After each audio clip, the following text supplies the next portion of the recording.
वैशाख माह में शुक्ल पक्ष में पड़ने वाली एकादशी तिथि को मोहिनी एकादशी के नाम से जाना जाता है। ऐसा कहा जाता है कि मोहिनी एकादशी का व्रत रखने वाला व्यक्ति मोह माया के जंजाल से मुक्त हो जाता है और उसे मोक्ष की प्राप्ति होती है। माना जाता है कि इस एकादशी का व्रत करने वालों के कई जन्मों के पाप भी नष्ट हो जाते हैं। क्यों नाम पड़ा मोहिनी एकादशी? जब समुद्र मंथन हुआ तो अमृत प्राप्ति के बाद देवताओं और असुरों में भी इस पाने की होड़ मच गई थी। ताकत के बल पर असुर देवताओं से अधिक बलशाली थे। देवता चाहकर भी असुरों को हरा नहीं सकते थे। सभी देवताओं के आग्रह पर मैंने मोहिनी का रूप धारण कर असुरों को अपने मोह माया के जाल में फांसकर सारा अमृत देवताओं को पिला दिया। इससे सभी देवताओं को अमृतत्व मिल गया। यही वजह है कि इस एकादशी को मोहिनी एकादशी कहा जाता है। मोहिनी एकादशी व्रत कथा। इसकी कथा कुछ इस प्रकार से है। भद्रावती नगर सरस्वती नदी के किनारे बसा था, जिस पर चंद्रवंशी राजा द्युतिमान राज्य करता था। उसे राज्य में कई विष्णु भक्त रहते थे, लेकिन उनमें धनपाल नाम का एक वैश्य भगवान विष्णु का परम भक्त था। वह परोपकार के कई कार्य करता था और लोगों की मदद करता था। उसने नगर में लोगों की सेवा के लिए पानी का प्रबंध किया था। राहगीरों के लिए कई पेड़ लगाए थे। उसके 5 बेटे थे, जिनका नाम सुमना, सद्बुद्धि, मेधावी, सुकृति और धृष्ट बुद्धि था। इनमें से धृष्ट बुद्धि पापी, अनाचारी, अधर्मी था। वह पाप कर्मों में लगा रहता था। धनपाल उससे बहुत परेशान था और एक दिन तंग आकर धनपाल ने धृष्ट बुद्धि को घर से निकाल दिया।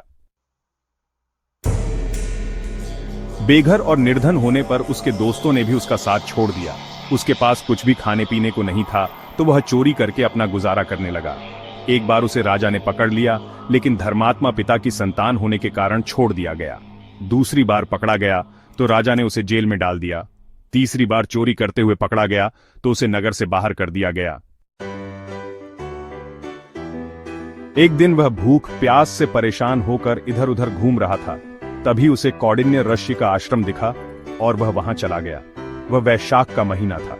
ऋषि गंगा स्नान करके आए थे। उनके गीले वस्त्रों के छींटे उस पर पड़े। ऐसे में गंगा जल की छींटों से धृष्ट बुद्धि को कुछ बुद्धि आई। उसने ऋषि कौंडिन्य को प्रणाम किया और कहने लगा कि उसके बहुत पाप कर्म किए हैं, इससे मुक्ति का मार्ग बताएं। ऋषि कौंडिन्य को धृष्ट बुद्धि पर दया आ गई।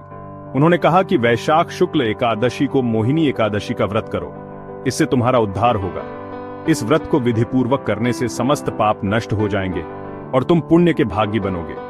उन्होंने मोहिनी एकादशी व्रत की पूरी विधि बताई।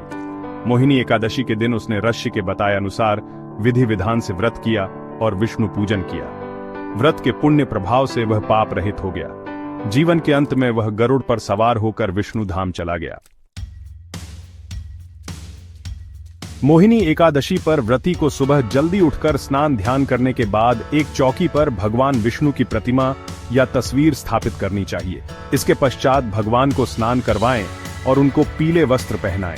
इसके बाद चंदन का तिलक लगाकर उनके सामने धूप और दीप प्रज्वलित करें। एकादशी के व्रत का संकल्प करते हुए तुलसी दल, नारियल, फल और मिठाई अर्पित करें। पंचामृत चढ़ाएं और भगवान की आरती करें। इसके पश्चात AUM नमो भगवते वासुदेवाय मंत्र और विष्णु सहस्त्र नाम का जाप करें। इसके बाद आप गरीबों को दान करें और भोजन करवाएं। कहा जाता है कि मोहिनी एकादशी के दिन भगवान विष्णु की विधिवत पूजा के साथ साथ दान करने से जातक को समस्त सांसारिक पापों से छुटकारा मिलता है और मोक्ष की प्राप्ति होती है। इस दिन व्रत करने से 1000 यज्ञों का फल मिलता है। एकादशी व्रत पारण विधि। एकादशी व्रत का पारण अगले दिन यानी द्वादशी तिथि पर सूर्योदय के बाद किया जाता है। व्रत का पारण करने के लिए सुबह जल्दी उठकर स्नान आदि से निवृत्त होकर सूर्य देव को जल अर्पित करें। इसके बाद भगवान गणेश की पूजा अर्चना करें। फिर विधिवत रूप से भगवान विष्णु और मां लक्ष्मी की पूजा अर्चना करें। इसके बाद अपने मुंह में तुलसी का पत्ता रखकर एकादशी व्रत का पारण करें। इस बात का खास तौर से ध्यान रखें कि पारण के दिन केवल सात्विक भोजन ही खाना चाहिए।